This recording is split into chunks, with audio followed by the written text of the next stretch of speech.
Welcome to 6 Feet Apart.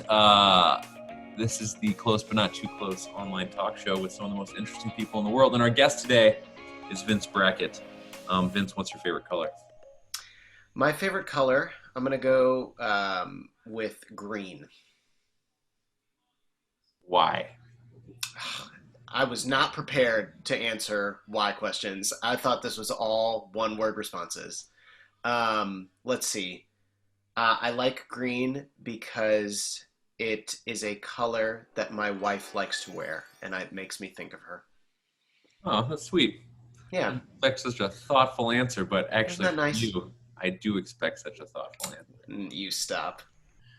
In 30 seconds or less, tell us everything someone needs to know about you, Mr. Vince. Okay, I am a father. I am a husband.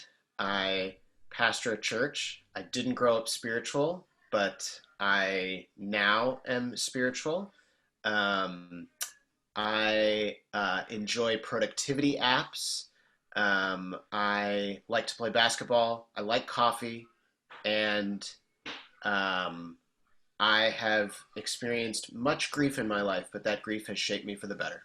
Fantastic. Not about the grief, but about how you actually listened and kept your response. Did I do it? Did I do it? How long was that? I didn't time it, but I can tell you that of the 3 interviews that we've done so far, Yeah. you have kept it the shortest. So I am just kicking maybe, ass and taking names. yeah, we'll dive into some of those things that you just talked about. You're a pastor, so in today's day Yes. and age, with less young people finding faith, let's talk a little bit about that. Like, what brought you to faith? You said you didn't grow up with faith, and the whole interview won't be about faith, but let's talk about faith a little bit. Why not? Yeah. No, I'm happy to. Yeah, I did not grow up a spiritual person. My family was mildly religious growing up. We were Catholic, and so I went to Catholic church as a kid. Less so as I got older, but that's a thing if you grow up in Chicagoland, like culturally Catholic. I think it gave me like a good ethical moral compass. I was a, a kind kid. I didn't get into much trouble and that kind of thing. I was a rule follower, so that sort of worked for me. But I was not at all spiritual. I wasn't a praying kid. I wasn't encouraged to pray. I wasn't in like we didn't like have long conversations about God or about how spirituality is what made the world go around. Like the town I grew up in was Evanston, Illinois, which is where Northwestern University is. It's like one of the most progressive towns in America, and so like that's a lot more of a shaper of who I became culturally than any sort of religious or spiritual thing. But I obviously am a spiritual person now because I'm a pastor. Like, why on earth would that happen? Essentially, I mentioned that I've experienced a lot of grief in my life. The first big picture of grief for me was losing my mom when I was 15 years old, and she died of ovarian cancer. And that was I suppose that's something that most people don't experience losing a parent until they're like maybe in their 30s or 40s even.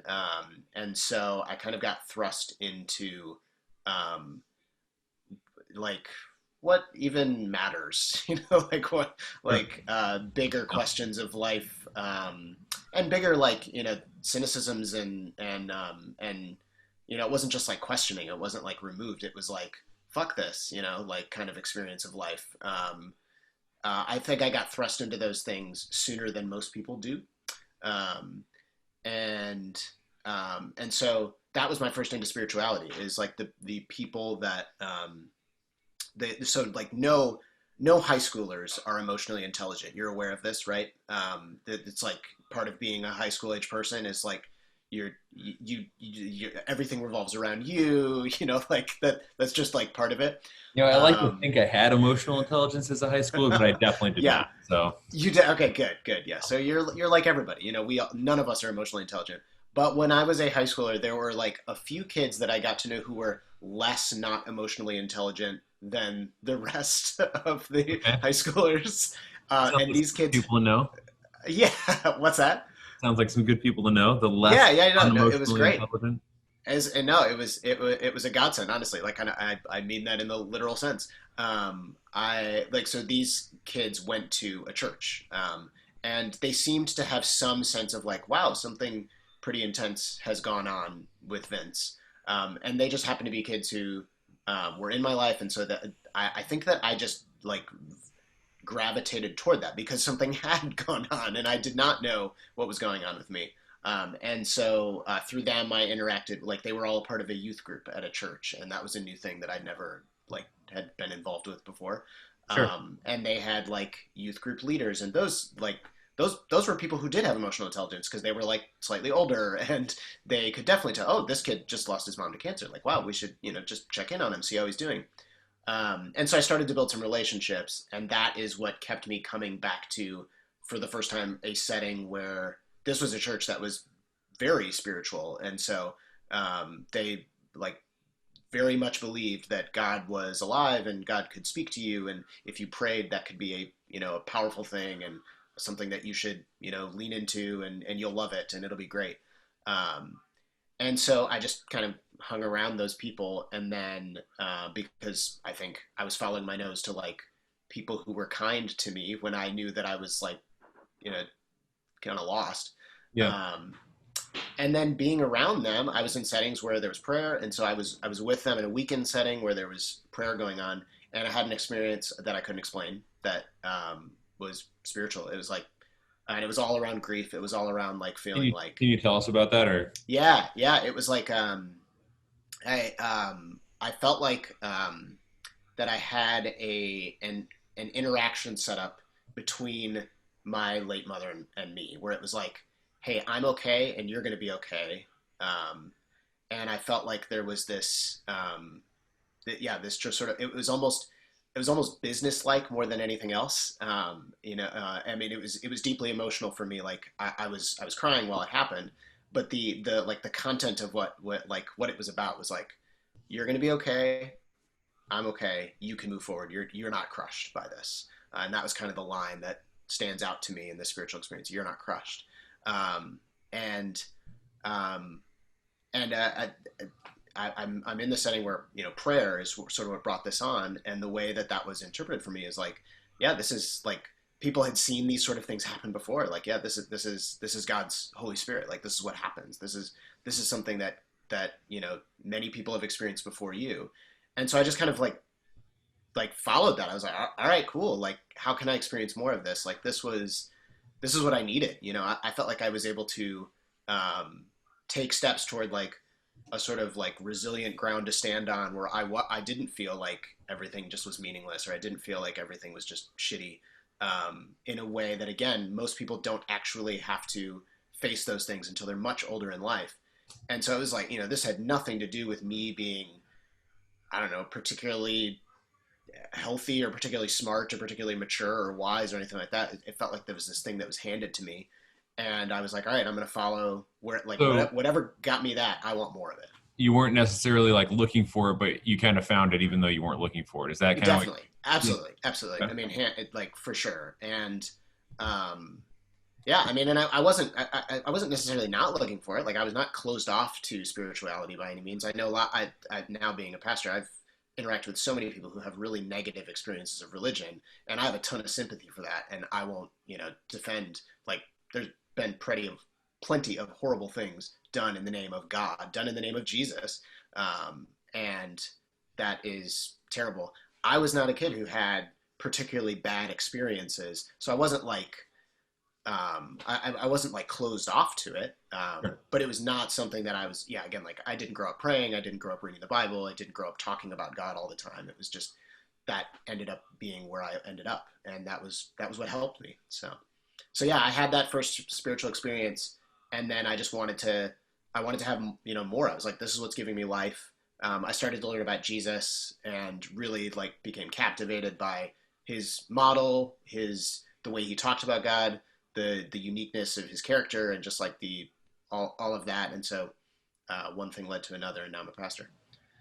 Got it. And I guess like to play off of that, or just to go off of that, like, quite frankly, a lot of people's experience with religion, is not that great, right? Yep. Um, Yep. but from knowing you and knowing a lot of the people that come to Brownline Church, um, that doesn't seem to be the case for them. Like, without getting into like too many details. Give me kind of like that little elevator pitch, that 30 seconds or that 60 seconds on Brown Line Church, and what's different about it. Um, yeah, you know what I'm saying. Well, I think one thing is that we don't we are willing to accept that like there is no defense for all of the bad things that have been done in the name of religion and Jesus. Like we're not looking to we're not like here as like thinking like, oh, that there's a pretty common mindset in church settings in America, which is like an underdog mentality, this kind of like persecuted minority, which is crazy because nobody is persecuted for celebrating Christmas in America, you know. But there's this like this persecuted mentality among church people, which is like, oh man, you know, like we just get such a bad rap, you know, but church isn't so bad or God isn't so bad, and that just seems it just seems like a really bad starting point. First off, like Sure. I mean, any you know the people I want to listen to are the people who are humble, who are willing to admit that they're wrong. Like those are the people who've most shaped me and most like that I want to be like when I grow up. Like I don't want to be like Donald Trump. I want to be like people who admit that they're wrong, you know. Like I want to be, Okay, yeah, let's do this then. yeah. Tell me about a time you admitted you were wrong. Ooh, okay. um It doesn't have to be religious. It could be on anything. Just tell yeah, me yeah, a time okay, you okay. realize, oh man, I am way wrong. I better own up to it. Okay, I'll tell you a marriage story. So, Let's hear it. so a growth curve in my life, something I've had to get better at is acknowledge or identifying what emotions I'm feeling. And the hardest one for me to identify throughout my life, I'm getting better at it, I think, is anger because I don't like to think of myself as an angry person. I Is like that to the think one of you're feeling myself right as like, now? yeah, I'm pissed off at you, dude. Why would you change the subject on me? I was saying something good. Yeah, I'm so mad. No, I'm not. Um, but how would you know? Because I'm admitting that I'm bad at this. No, it's so meta. Um, yeah, no, so I'm not very good, or I historically have not been very good at admitting anger because I don't like to think of myself as an angry person. That like is a crappy thing to my identity. Like, no, I'm cool. I'm even keel. I don't get, you know, worked up. And all of that has to do with because I did get worked up as a kid and I was embarrassed for it. So, but anyway, my wife at one point, we were supposed to have a date night, and it kind of like blew up. Like it didn't end up happening because of these other commitments that happened, and it just kind of all like fell apart. And I expressed to her that I was like, I'm really sad that you know this didn't happen. But the way it came out was, I'm really sad this didn't happen. And she so like uh she like moments after my words were I'm sad that you know our date night didn't happen, she was like, so you're saying that you're sad, but I think you mean that you're mad, like you're wrong there. And I was like, no, I yeah, you're right.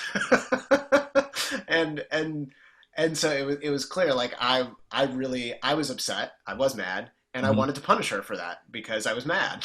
And but it was uncomfortable for me to admit that I was mad, so I tried to hide behind sadness because sadness is a more palatable emotion, you know. You deserve pity when you're sad, right? um and but she was totally right, and I was like, damn it, you're right. But actually admitting that I was right allowed that conversation to move forward. So there's my reason. Like I want to grow up to be like people who can admit they're wrong, not, you know, fuck you, I am sad, which is Well, like you're doing it. the most revealing. It's good that you're able to admit that. That's good advice for everyone to be able to do that. Um, Yeah, definitely, definitely. It's always served me well. so, coronavirus is the topic of the day. It's on everyone's Yes. minds. How is the global pandemic affecting you? How you dealing? It's weird. I felt like my job changed overnight. You know, obviously all of our daily lives changed. I have three kids, so being home with them is very different. We yeah, my job changed because so much of my life is just connecting with people, grabbing coffee with people, um, and all of that is being done online now, which is weird and different. And I think that I'm making the most of it. And I think, I mean, everybody's experiencing this, so it's not like it's just me, and that covers over a little bit of the differences, um, but it's hard, and I don't have the usual feedback that I long for or hope for to, like, I don't know, keep me feeling encouraged, keep me feel like I'm doing a good job. So that's weird. In the grand scheme of things, I think I feel really lucky. Like it's weird. It kind of pokes at my identity. It makes me feel anxious, and as I think about how long this might last, that's kind of I think the question that gets to me the most. Yeah. Makes me feel anxious as I look at the data. I'm a data guy, so I want to follow the Washington Post has made their like tracker free, and I look at it every night. And but in the grand scheme of things, I think I feel lucky. Like both my wife and I, at least at this point, for this month and next month, are not in positions where we can't be paid for. So that's good. Again, looking out further, that's when I start to feel the uncertainty. But yeah, I mean, I think about I think about my dad. My dad is an immunocompromised person, so certainly that makes me feel anxious. Yeah. Another reason I feel lucky is my wife and I live with housemates, and so we have a little bit of connection built in that a lot of people don't. Like, I'm thinking a lot about my friends who live alone right now, and that just must be really, really hard in this time. Everything is virtual, like where we have some built-in connection with other human beings. Yeah. It sounds like you're doing overall. Then it sounds like you're doing okay. I think I'm doing okay. Yeah. I mean, I feel like there are others I know who are not, and so I have some comparison, and you know when I see that, I'm like, we're doing fine. Like we're we're enjoying things. We're finding fun in the midst of all of this. I mean, it is super hard passing children back and forth while both my wife and I try to get things done for our life and our jobs, and for just keeping a household running. Um, but it's we're also having fun. Like we've done 7-minute workouts as a family. Like we turn on, there's a 7-minute workout on YouTube, Like seven and minute abs yeah, from it's about not marriage. just abs. It's not just abs. Although I understand why you might think that. Um, but it's yeah, it's been fun. Like our 3-year-old kind of does it, but our 6 going on 7-year-old, he's all in. He's like, he loves it. So Wonderful. yeah, Playing a lot of games. playing a lot of games. What's your favorite one? Azul is a good game. Yeah, Is cool. Yeah. yeah. Do you know Azul? It's great. It's a very it's a very peaceful board game. It's not crazy competitive, but it is, it's not like um, it is like you're playing each other, but it's very peaceful. Well, I was walking down the game aisle the other day and I blew right past that one. That was a joke based on Azul. Blue, right? I caught it. I caught it. I'm That's proud of you. the worst joke I've told. And Proud of you. No, actually, you told a worse one even just moments ago. So I try. Most churches meeting, they meet in person, right? You find yourself in the position, unlike some of our friends down south that are still meeting, but you are running a virtual church now. So yes. what is that like? Give us the short take on that. You touched on it briefly earlier, but Yeah. best shot, fire away. Um, let's see. So trying to find the opportunities wrapped up in this, like we're all stuck in our homes. None of us are going out. In some ways, one of the hardest things about running a church in the city in the 21st century is the busyness of people's lives. Mhm. And if part of my encouragement to people is to make community and their spiritual life a priority, that's hard. Like when people are so busy, even if some of those things are great, it's just there's only so much priority you can give to things.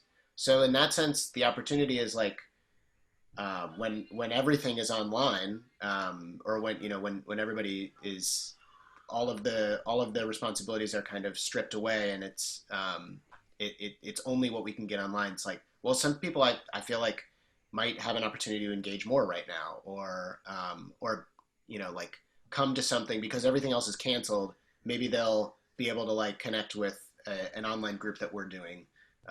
We have done some online groups in the past. I mean, it's never been like a go-to thing. So this is, I by no means think that we've like garnered an expertise in this, but we have done online things in the past, and so it's not totally new to me. Yeah. We've had some good engagement, in terms of groups. We have a number of small groups that meet throughout the week, and most of those have moved to meeting online. I'm hoping to start a new one. But all of that's like the bright side of things. Like the challenging side of things is like, it's not the same, like meeting in person is so much more fulfilling and life-giving and connecting. And so trying to figure out how to do that well. I think we're getting a little bit better each time, doing our Sunday services online, trying to keep those, like we're trying to lean into the a participatory aspects of this because it's just so, it can feel so distant when, if we just did it, my sense is if we just did exactly what we do on Sundays, which is a much more formal thing, there's one person on the stage and then we go from this to this, and it's people sitting in the service, and then they can interact at different points. But I think if we just did that and tried to recreate that online, it would be super disengaging. So we're trying to figure out a way to make it more participatory as we go. I don't know. It seems like people are getting stuff out. Maybe one of the good things is like, because we're all in this boat together, like I have gotten a number of messages over the last few weeks since we've done this, where it's like, hey, this was really good for me for this reason, and I just wanted to tell you. And I get that sometimes, in non-coronavirus adjusted life. But it's been an uptick, I think, because people feel, maybe they have more time. And maybe because, everybody's kind of reflecting a little bit more right now with the newness. Let's say the world magically went back to normal tomorrow, right? What would be your big takeaway from this time, like as far as like what works virtually to take back to your everyday and like not being forced into this like new world, right? Great question. What's sticky? What's sticky? Yeah, great question. I like that a lot. I think I am feeling, I suppose as a leader, I'm feeling more inclined to empower other voices more than ever before, because I'm just looking for reasons to do that. That one restriction of the virtual service is like, so much of it has to begin here with me moving things forward, because it's not as easy as just bringing somebody up next to the mic. And so I've been thinking a lot more about like, who can pray for us this week? Who's going to share something? Who's shared something with me that I think that should be shared with everybody in the church. And so just kind of getting more voices and perspectives out there. I'm learning as a leader. And maybe like that's like increasing my trust in like other people's voices. I think I'm learning that we can do a fair amount online. I wonder how much doing groups online might continue after having given this a shot. I don't think it will replace other things. Like I think there are other things that in-person stuff is way better for. But it's nice to know that we can experience some level of connection online. And then the other thing is, I think so much of my life as a pastor is just like being in people's lives, knowing what's going on, being a triage unit for like prayer and resources, knowing who to connect to whom, trying to bring the realities of people's lives into community, being a way to help make that happen, because so often we're just all tempted to carry all of our burdens ourselves. And part of the way this has changed my job is like, I don't have that regular touch point with everybody. Like even the virtual service, it's like, I don't actually get to like, have a anybody aside and say, hey, like, yeah, hey, how's it going? Your grandma had that thing. Did everything go okay? That kind of thing. Like, I don't get to do that in virtual service. So I'm just like randomly reaching out to people, and I'm like regularly combing through our list and saying, who haven't I talked to in a month, and just like making sure that I shoot a quick text message or shoot a quick email. Yeah. Um, and there's been seasons where my co-pastor and I have committed to doing that in the past, just because it felt like the right thing. It felt like what God was encouraging us to do. But we haven't necessarily kept it up all the time. But part of me, like through this, is like I should just like always be doing that. That should just be a regular part because it's good. Like it just like it tells somebody that they're on my radar. You care It about them. Yeah, exactly. And I don't know, like it like sometimes that like in not insignificant ways, that's like an experience of God for people. Like, oh, I'm seen. Like I'm not alone. And that can be really powerful. So It's cool. Um, we're running a little short on time, so I'm gonna run through the last few questions here a little bit quicker. okay, But Vince, great. tell us an interesting story. Okay. Um. Uh, so have you heard of Dentine Ice, the gum? I have, but I'm gonna stop you before you tell that story and say, please begin it with "Once upon a time."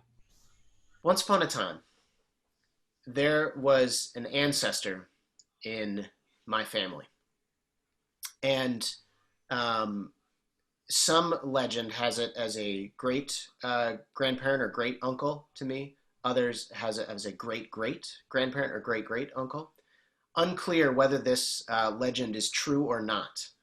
But once upon a time, a man and his friends decided to start a small project, a small endeavor, a small business, if you will, that was meant to be chewing gum. And one of the uh, partners in this business, his last name was Dentino, which is the family name on my paternal grandmother's family, Dentino. And this small group wanted to make a chewing gum, and I guess that was like booming business at the time. The chewing gum rush of whatever year, 47. and 47, sure. And Everyone knows that story. it's obvious, it's common knowledge, and they decided to name it after um, my great uncle or great great uncle or great great grandparent or whatever, um, and it became Dentine, like as in Dentine Ice. Mhm. However, as the story goes, great ancestor Dentino backed out as things got going. Didn't believe it was going to turn into anything, and now that means that we see no royalties or anything around what is actually like you can get at the supermarket anytime. Dentine Ice. Well, Don't know how much that is true, but it might be. I'm more of a double mint guy anyway, so It's really too bad. Yeah, I actually never. I don't think I've ever had Dentine Ice. So well, I know what you're getting yeah. for Christmas. Uh, um, Many people, myself included, think pretty highly of your counsel and your advice. So, for everyone watching out there, what one piece of advice would you give to them with regards to dealing with the shitstorm we're faced with today? Yeah. Um, I think so. I suppose I'll go as is my bend. I will go spiritual, and I would say try to think of this time in terms of what you're actively doing and not what you're passively forced to do. Um, the the like the thing behind all of this that we're all trying to do is make sacrifices so that the most vulnerable in our societies can be protected. And so those on the front lines, healthcare workers and those that support healthcare workers, can be supported so that they can care for the most vulnerable. And all of that is like the most Jesus behavior there is: self-sacrifice for the sake of the most vulnerable. That's like the pinnacle of the story of Jesus of Nazareth. And so to me, this can feel like just, mind numbing because all of us are doing the whole social distancing and shelter in home stuff. And it is mind numbing to a degree.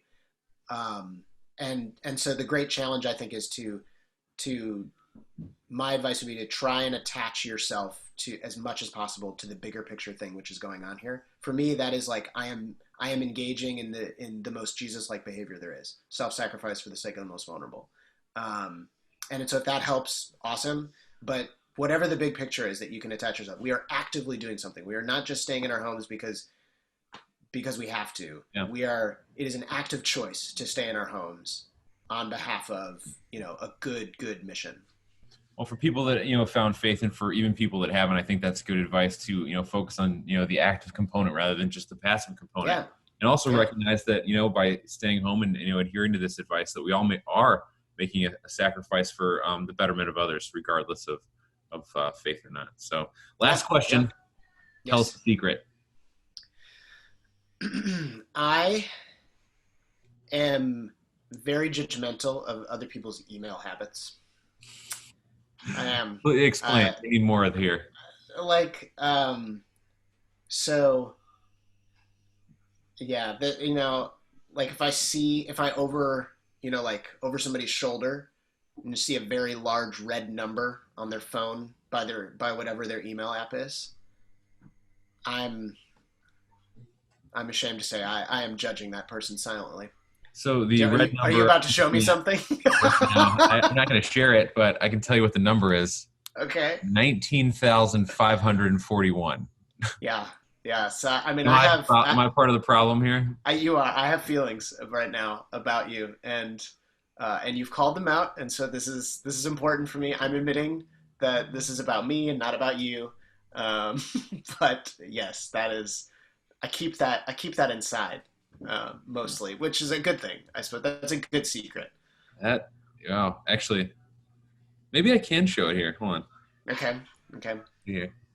This is all the email address I have. Yeah. So that just makes me feel unsettled. And it's a bigger number.